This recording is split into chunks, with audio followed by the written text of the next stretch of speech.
I'm Carlo from Flybubble and welcome to this review of the Supair WILD 2. I'm going to be sharing with you my opinion, my thoughts about the WILD 2 based on testing it over several days, about 20 hours airtime and several hours more ground handling, flying it mostly in quite breezy, challenging and choppy conditions as it's turned out. So that's been a really good test of the main conditions you want to know, but also flying it in some quite light and scratchy conditions and other conditions in between. So quite a good variety, which has been good. It's an ultralight END two-liner and it's made for hike and fly racing. It's aimed at pilots who are looking for top performance, but in a very ultralight compact package that also folds down very small and is very good to carry. And I do have to say, I think the WILD 2, especially when you combine with the whole Supair's ultralight performance package that they've come up with, and they've clearly really invested a lot in it. There's the WILD 2 wing, there's the ALP harness, and then there's also their X LITE reserve. They've come together to make a whole super ultralight performance package, which I think is very great. And they're obviously all designed with each other in mind. What I found with the WILD 2 is the pilot demands are absolutely right for the class. They're around, I put it around mid-D, very similar to say the Omega X Alps and other similar kind of gliders. It's not a high D, I don't think. I think it's more of a mid-D level piloting. Flown in active conditions, but it's definitely not a low D. It's not kind of like, it's definitely a D class glider is my feeling. Let's talk about ground handling. Sorry. First of all, let's start off in a light and nil wind. Well, the WILD 2 is absolutely fantastic to launch in nil and light wind, to do a forward launch or very light or nil wind reverse launch. It inflates really nicely, comes up really well, and I think it's really great for launching in those conditions. The lighter construction contributes a bit to that, but I think it's just also the nature of the glider. It's a wing that wants to come up and fly. Then of course in moderate conditions most gliders are easy, so we'll skip over that. Now let's talk about in strong, gusty, demanding conditions like I had today and I've had on some other days. And I think that's where for me the WILD 2 starts to show that it is a D class glider, and its demands are a little bit higher than you get say in the C class, and does require a bit more better management and a better control than you would with a C-class glider. But it's not like a really hot D, it's definitely fine. But also that lighter, the fact that it's a light wing, when it's strong gusty conditions, I think that's when you're going to find it the hardest. And that's where the glider's going to need more management to hold it down. My personal preferred technique, which is holding the rear risers together with the brake lines, holding it down, works very well on the WILD 2. For doing the Cobra launching, then it does that really well again. You just need to make sure you've got the glider in the right position with the wind. It's got a bit of a tendency to sort of slide around if you haven't got it quite in the right place. And if you do the launch, it needs to be in a good position and done well. And then what I would do is use the outer A line, which is the split line, and you just kind of work that to get it to catch up in the flow. And then the tip will come up round in the breeze. And then it's really nice because it inflates nicely and the glider follows through, and it's very nice to control. And very quickly the glider takes up its shape and it's really nicely solid and stable. Doesn't have a tendency to kind of jump and bounce around so much. So I found it very good to control and manage, even in pretty strong, gusty, challenging conditions. So I think overall, I think the pilot demands, I think in most conditions, I think the WILD 2 is pretty easy for the class. It's only when it starts to get challenging, top end, gusty, strong conditions, that's when I feel like then it's more like a D class glider. So even then, in really choppy, turbulent conditions, I put the pilot demands as more around the sort of mid D rather than high D. Yeah, when you're flying a really choppy air, it's generally very collapse resistant, but it's not super collapse resistant. It's not made to be kind of a complete tank. It is collapse resistant, and a lot of two-liners tend to be because of the high loading on the A lines. But it's also a glider that's made to be to have some feedback and feeling. It's got a little bit of a touchy-feely side to it, which I like. And you'll know from a lot of my reviews of two-liners, they tend to be kind of more planky feeling, and you tend to lose a bit of that touchy-feely side in a lot of cases. Not always. And the WILD 2 has got a bit of that. It does remind me a bit of the Savage. Check our review of that, the Supair Savage, which was a high C three-liner. And I do feel like it kind of reminds me a bit of that. Having said that, it's got a very different feeling with the two-liner feel to it. The agility of it is moderate to good. So it's got a nice agility to it. It's not super agile. I think the Savage was a little bit more agile than it, but it does have agility. It's got better agility than some other gliders that tend to be more stable and turn more flat. It is a little bit more on the playful side, but I can see that also Supair have decided to make the glider prioritised efficiency and solidity for flying big distances in demanding conditions. It climbs really well. That's a notable characteristic. That reminded me of the Savage. So it's got a really good climb rate. I noticed when I'm flying with a bunch of others that it has a really good climb rate. I feel like I have very good climb rate compared to other pilots. That's despite the fact that the size I've got, the MS, I weigh about 80 kilos. And so even with light kit, I end up being around 90 kilos, 89, 90 kilos, and then a bit more stuff. And I'm very quickly near the top of the weight range, which I think is 93. But what I found is that I actually think the glider flies, it can fly in more parts of its weight range. When I flew it lighter, it still felt fine and the handling was still good. But I actually feel like it's been feeling best around the 90 kilo mark. And even a bit more than that.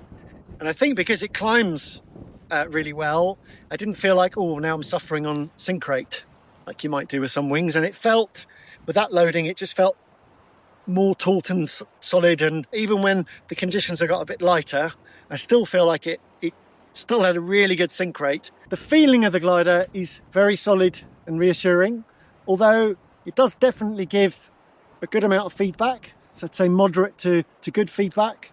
It's not a very dampened wing. And so in very active air, you do feel the glider moving around a bit, and you feel what's happening with the air, but it's not, to be clear, it's not a kind of really moving around a lot and giving you lots of feedback and making you feel uneasy. It's just telling you what's going on. And I think the balance is a very good one.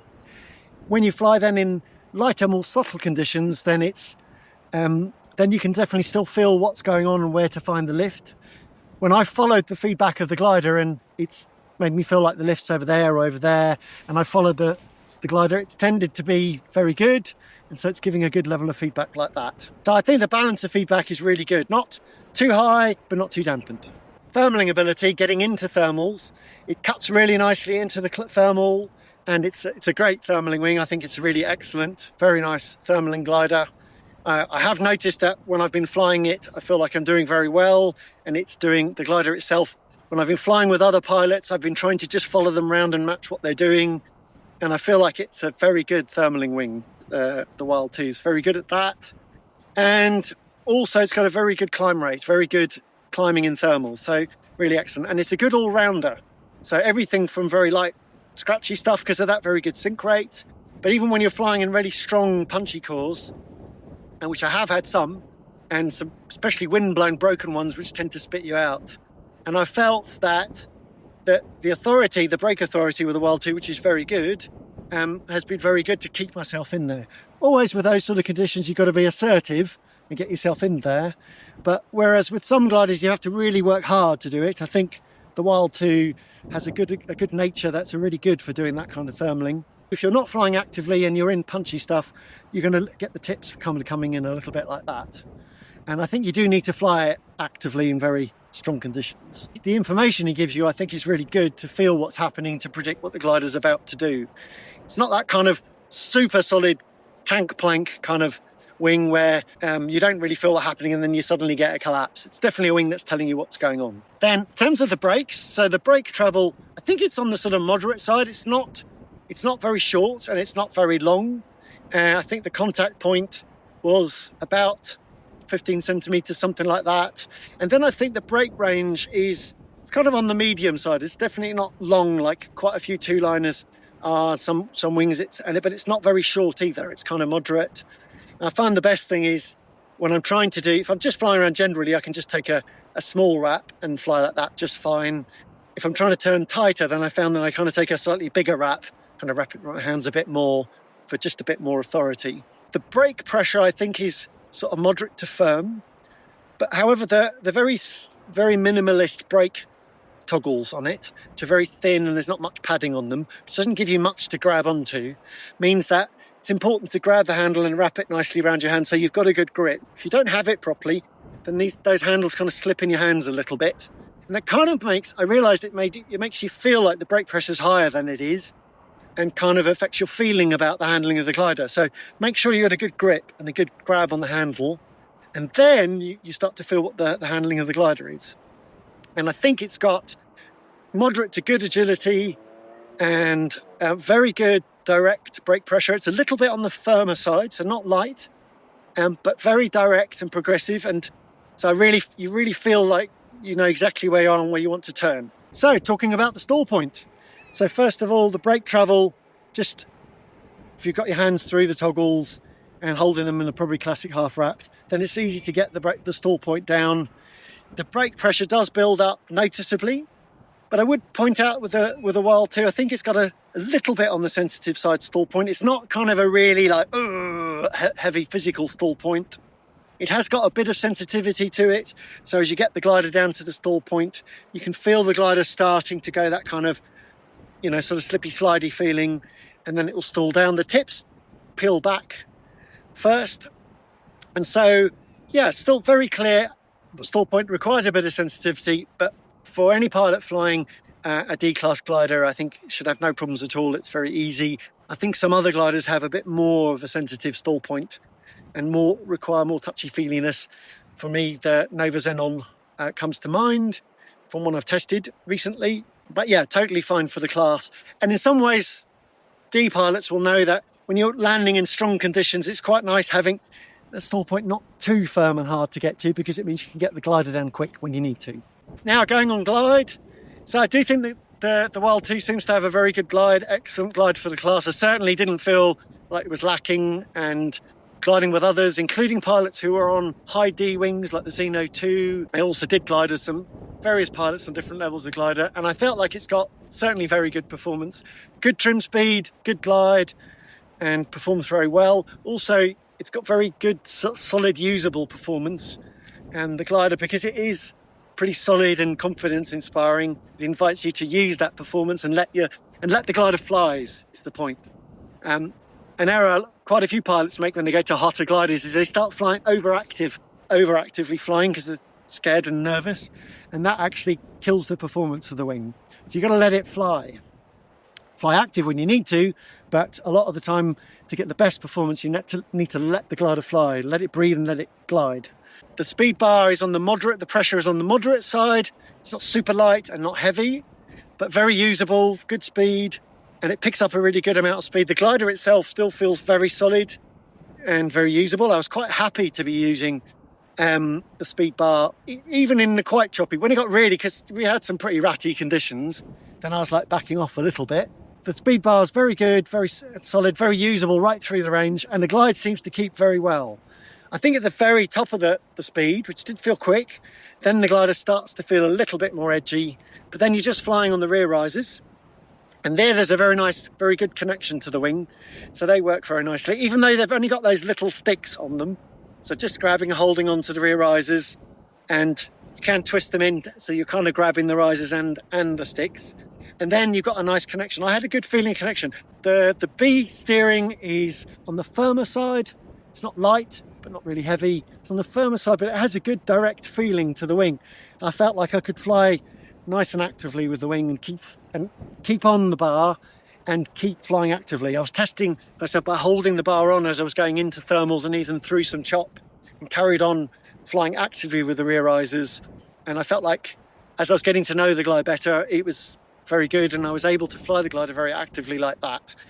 And that's the way with two-liners, that's a really important way that you get the best of the performance out of the wing. If you're feeling like and keep coming off the rear risers and using the brakes a lot, again, you're going to lose the performance. So yeah, by flying on the rear risers, that keeps the performance. And the Wild 2, because of its good connection, is really good for that. Descent techniques. Well, the Wild 2 does both classic big ears using the outer A-lines and also tip stalls using the outer Ps. Classic big ears with the outer A-lines. A lot of two-liners, either there's very high pressure, you have to really reach high and really pull hard with at least half bar on to get the big ears to come in at all. if they do them at all. Some two-liners just won't do them, or if they do them, it's really hard to hold and they flap about or unstable. With the Wild 2, classic big ears are both pretty easy to pull in and effective and stable, and also easy to clear back out again. So thumbs up. I think that's an important thing for a lot of pilots, even pilots flying D-wings, because it's something that makes it just easier to keep down out of clouds and airspace. Tip stalls, again, very easy to reach up, get to the tip stall lines. The pressure is not too firm for tip stalls, and it does actually pull reasonably good sized tip stalls. They're not big, but they're not tiny like they are. So for example, on the Photon and the Light come to mind, the Delta 5, those are all very small tip stalls and don't really increase the descent rate much. On the Wild 2, they do increase the descent rate a good amount, and they're perfectly fine to hold and use, and then when you release them, as usual with tip stalls, they just pop straight out. That's the advantage with them. Spiral dives, the fastest technique to get down. Well, nothing to report. Nice and controllable to go into the spiral, not excessive, and no problems coming back out again of the spiral, and do pick up a good amount of speed, and it does pull quite high Gs as usual, but yes, they're all fine and certainly very usable. So wing overs on the Wild 2, well, it's great. It's really nice for wing overs, that combination of a nice solid wing with a nice responsive agile handling and keeping really solid, keeping the energy, and nice carving turns means it's really good fun for doing wing overs as well, and does them well. Who is the Wild 2 for? It's clearly aimed at pilots who are looking to do hike and fly racing and do well in hike and fly racing in the serial class. They might also just be hike and fly XC pilots. They're not necessarily into racing or XC leagues or competing, but they're also ambitious cross-country pilots. They do want to fly long distances and they're ambitious and have big ideas, big dreams. And it's that kind of wing. So for the Wild 2, I think pilots looking to step up from a high sea glider, looking to get very good performance in the D class, prioritising a glider that's a really good all-rounder with a very good climb rate, very good handling, and excellent all-round performance that's light and compact, and also is great to launch in a whole variety of conditions, then I think the Wild 2 is a great candidate for that. Some pilots who might have already been flying D-class gliders and they just want to get their kit lighter, and they're quite happy flying D-class gliders, but so they've been flying a full fat D-class wing, want to carry lighter kit and get all the weight down. Well, it's a great candidate for that as well. You're going to get really excellent performance and really manage to get your pack down. Okay, let's have a look at the build quality of the Wild 2 in a bit more detail. You can see they're pretty small cells. It's got a reasonably pronounced shark nose, and you can see here for the shark nose it's got the classic 2-rod kind of style. The stitching and the detail thing, very good. Obviously they've gone for external line attachment points here. That has an advantage of making it easier to change the lines. You can see on the leading edge here, and I think we're seeing more and more gliders with this. I think Ozone started this. I saw some brands starting to do mini ribs on the leading edge. For example, Feed did that started doing that. It's been on comp wings, but then they started doing it even on lower rated gliders, even right down to A wings. And then I think designers have been trying to work out how to get the advantage of having an extra mini rib, so there's less, because then there's less movement in this part. It keeps it a better shape, but with the least weight possible. I think it was Ozone who came up with having just a line like that. And so you can see it's got a little bit of stitching in there. I think they call it bikini straps or something. But yeah, that is a great solution, isn't it? It's just, now that it's keeping extra tension there, so there's less billowing, but for absolutely minimal weight. We're working our way along, trying to get round to, let's have a look. Some two-liners end up having a very complex set of lines around here, lots of lines all over, and this is kept really nice and simple, like that. And yeah, that I think is likely to mean less sort of tangles and things, but just keeping it simpler, a bit less drag, I suppose. I noticed very subtle branding they have, basically on their wing. It's just that, really, the Supair. In the trailing edge, you see there's these sections here with there's the panels, and then there's these extra zigzag sections pretty sure that must be to do with 3D shaping to keep the trailing edge cleaner. And you can see how it zigzagged like that. It's like we see on the leading edge of gliders as well. So yeah, a lot of work has gone into that to keep the trailing edge very clean as well. Well, that's all for this review. I hope you've enjoyed that. Any questions you got, stick a comment down below in the comments. And don't forget to hit the like button, subscribe to our channel, and we look forward to seeing you in the next video. Cheers, bye.